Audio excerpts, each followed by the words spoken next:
ঢাকা বিশ্ববিদ্যালয়ে সপ্তম হয়ে আইন বিভাগে পড়াশোনা করছি একটি স্ট্র্যাটেজি ব্যবহার করে অনেক বেশি ডিউ স্ট্যান্ডার্ড এক্সাম দেওয়া। সেটা কেন ইম্পর্টেন্ট ওটাই বলবো আজকের ভিডিওতে। রিজন নাম্বার 1 হচ্ছে অনেকগুলো এক্সাম দেওয়ার মাধ্যমে ভর্তি পরীক্ষায় রিটেন পার্টে ফিক্সড স্পেসের মধ্যে কিভাবে কথা গুছিয়ে লিখতে হবে সেটার প্র্যাকটিস হয়ে যাবে। কিন্তু এই প্র্যাকটিস যদি তোমার না থাকে তাহলে পরীক্ষার সময় তুমি অনেক বেশি লিখে ফেলতে পারো কিংবা অনেক কম লিখে ফেলতে পারো, দুইটাই তোমার নাম্বার কমিয়ে দিতে পারে, এতে তোমার চান্স নাও হতে পারে। রিজন নাম্বার 2 হচ্ছে অনেকগুলো এক্সাম দেওয়ার মাধ্যমে নেগেটিভ মার্কিং কনসেপ্টটা তোমাদের আয়ত্ত হয়ে যাবে।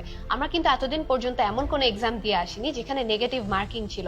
এসএসসি, এইচএসসি ও অ্যাডমিশন পরীক্ষার একটি মেজর ডিফারেন্স হলো নেগেটিভ মার্কিং। তোমার যদি এই প্র্যাকটিস না থাকে তাহলে ভুল প্রশ্নের উত্তর দাগানোর কারণে তোমার নাম্বার অনেক কমে যেতে পারে। Third and most important reason হচ্ছে অনেকগুলো এক্সাম দেওয়ার মাধ্যমে তোমার টাইম ম্যানেজমেন্ট আয়ত্ত করতে পারবা। এতদিন পর্যন্ত আমরা প্রতিটি এমসিকিউ অ্যান্সার করার জন্য 1 মিনিট সময় পেতাম, এখন 45 সেকেন্ড করে সময় পাবো।